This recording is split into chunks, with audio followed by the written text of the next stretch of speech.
Terletak di pinggiran kota, tepatnya di Jalan Pasar Ciseeng, Bojong Indah, Bogor, terdapat sebuah gunung yang memiliki pemandangan asri dan sohor dengan nama Gunung Peyek. Namun bila melihat dari ukurannya yang kecil, sebenarnya lebih tepat disebut bukit. Warga sekitar pun percaya bahwa gunung yang memiliki nama lain Gunung Kukusan ini terdapat berbagai kisah di dalamnya.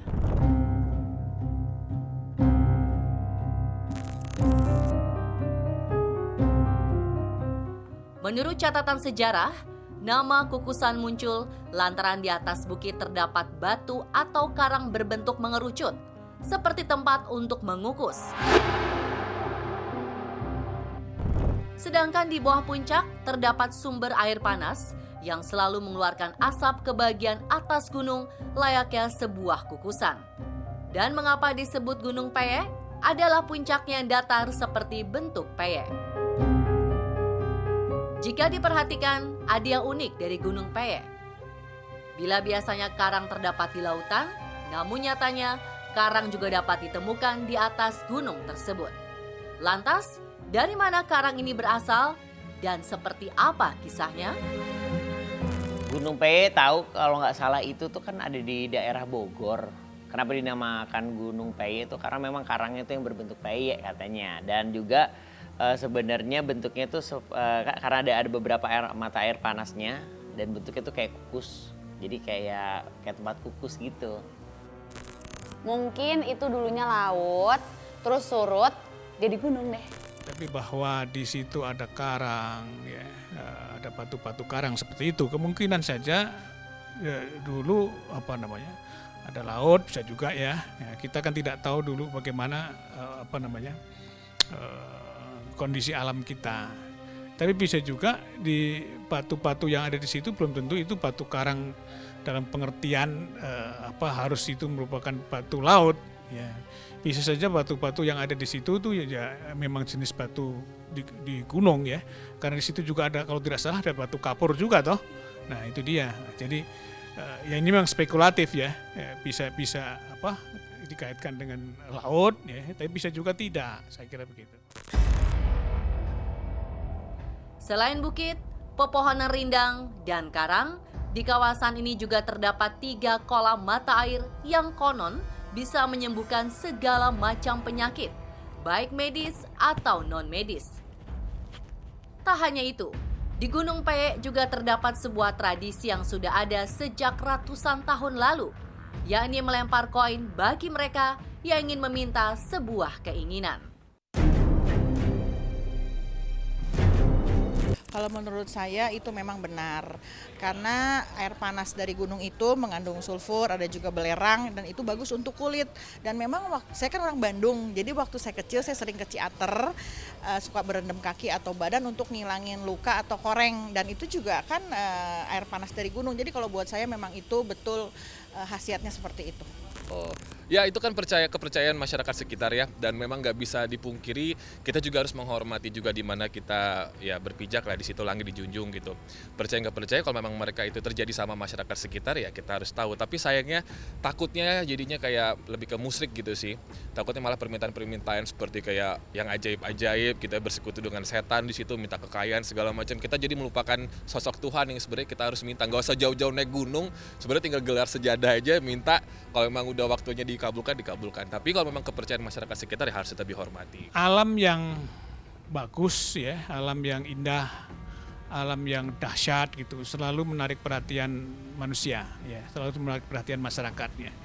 Nah, keberadaan air di situ juga saya kira itu sebagai bagian yang menarik juga ya, sehingga dari situ muncullah kepercayaan bermacam-macam gitu ya. Nah, kalau orang melempar koin ke situ ingin mendapatkan sesuatu, ingin mengharapkan sesuatu ya, diyakini itu bisa terwujud seperti itu. Selain kolam air panas yang sohor bisa menyembuhkan berbagai penyakit, di lokasi ini juga terdapat sebuah tempat yang sering dikunjungi wisatawan. Adalah Goa Segara Kahuripan yang memiliki sumber mata air panas di dalamnya. Layaknya goa, aura berbeda pun terasa ketika memasuki area. Bahkan warga setempat mengatakan, konon terdapat bangunan istana tak kasat mata di depan goa. Kalau istana dalam pengertian yang kita kenal istana kerajaan, ya tentu ini harus dilihat dulu apakah ada situs di situ atau tidak. Tapi kalau istana gaib gitu ya, seperti yang saya katakan tadi, kemungkinan keyakinan atau kepercayaan masyarakat itu bisa bermacam-macam. Karena pesona alam tadi loh, ya, alam yang indah, alam yang dahsyat itu bisa menimbulkan tafsir yang bermacam-macam, bisa menimbulkan keyakinan yang bermacam-macam. Ingin melihat dari dekat seperti apa Gunung Peyek sebenarnya? Tim selebritas yang bersama pakar retrokognisi Anggra Putri Tania berkunjung ke lokasi untuk mengungkap kisah. Tujuan pertama adalah menapak tilas sejarah dan sumber mata air panas yang ada di sana.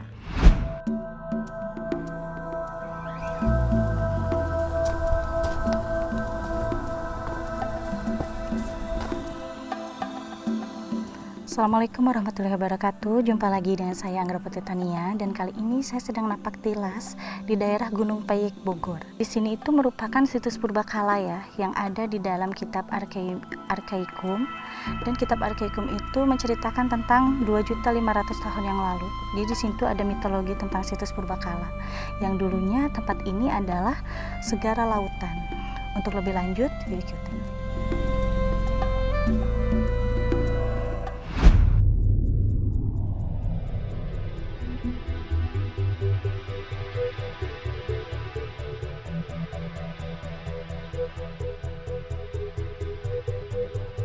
Assalamualaikum warahmatullahi wabarakatuh.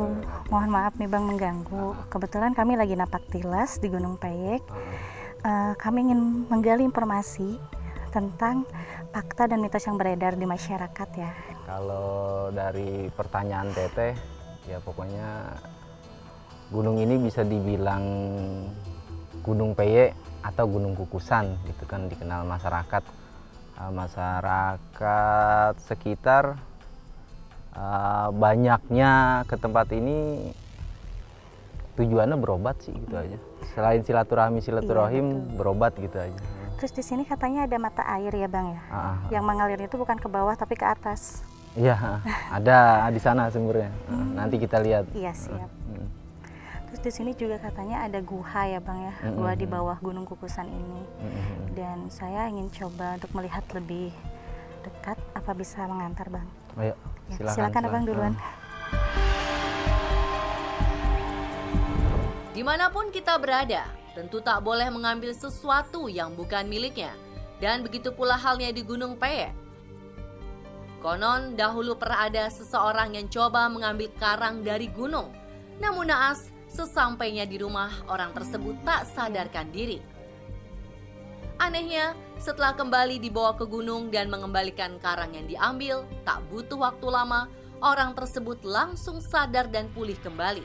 Benarkah demikian? Kalau menurut orang tua di sini sih sebetulnya kalimatnya sederhana, jangan sembarangan, gitu kan, jangan sembarangan. Bahasanya terdahulunya mungkin bahasanya amit pamit deh ya, izin gitu kan. Nah berhubung sekarang di sini ada pengurus, gitu kan, akhirnya masyarakat juga paham. Akhirnya ketika ada sesuatu yang mau dipinta atau yang dibutuhkan, itu izin. Nah, kenapa izin itu juga kan karena memang ada beberapa cerita, gitu kan. Kalau ngambil ini, kalau bahasa orang sini mah apa badan pada panas gitu kan. Ada hal-hal yang seperti itulah intinya gitu kan. Taman Gua Segara ini adalah batu karang yang memang seperti bukit, dan ini tidak boleh ada yang main anak kecil. Dan di sini itu tidak boleh berkata sompral atau macam-macam. Jadi memang ini bisa dikatakan tempat untuk tadabbur alam, tempat yang bisa dikatakan suci, jangan sampai terjamah dengan kekotoran. Usai membahas kisah, tujuan selanjutnya adalah Goa Segara Kahuripan. Bagi para pengunjung yang ingin masuk ke dalamnya, ternyata tak boleh sembarang orang, lantaran ada bermacam peraturan. Harus berlaku sopan, hingga larangan untuk kaum hawa adalah para wanita yang sedang haid tak diperbolehkan masuk ke dalam goa. Kalau masyarakat sekitar sih, kalau untuk ke dalam sininya sih nggak begitu banyak cerita lah gitu kan. Paling di sumber air atasnya saja gitu. Dan kalau untuk yang saya lihat, ini kan karangnya itu alami ya, dan karang alami ini bisa saya katakan ini adalah situs purbakala.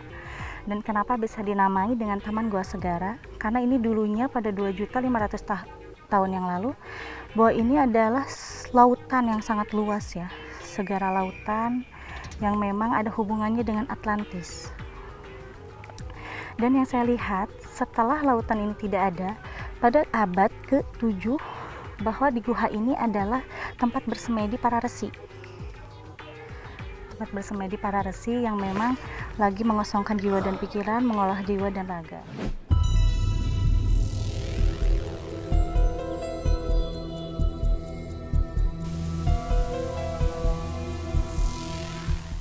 Jelas terbukti bahwa di sini adalah mitologi tentang purbakala ya, yang ada di dalam kitab Archaeologium, dan di situ di bab 28 ada menceritakan bahwa tentang situs purbakala yang dulunya ini adalah dasar lautan dan tepat di daerah Bogor ini. Karena di situ terkena atau tertangkap radar bahwa ini adalah dahulu kalanya itu lautan atau samudra yang luas dan ada sangkut pautnya dengan Atlantis. Atlantis sempat tenggelam, dan tenggelamnya itu pada pertama adanya lautan.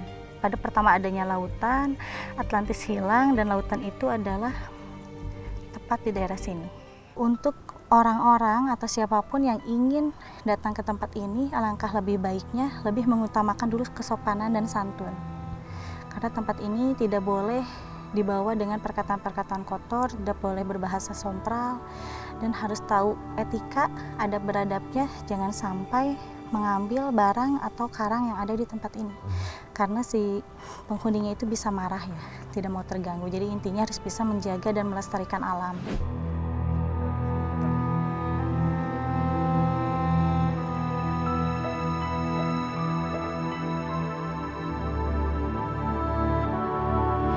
Dan kesimpulannya, tempat ini adalah tempat situs purbakala yang memang harus dibudayakan, dilestarikan. Dan tempat ini pun juga harusnya menjadi tempat ziarah sambil berwisata ya, karena ini adalah tempat petilasan-petilasan pada resi dan pada zaman kerajaan terdahulu. Jadi untuk para pemirsa, boleh percaya dengan adanya tayangan ini atau tidak, tapi tetap kembali hakikat kepada Allah Subhanahu wa Ta'ala. Sekian dari saya, pamit undur diri. Wassalamualaikum warahmatullahi wabarakatuh.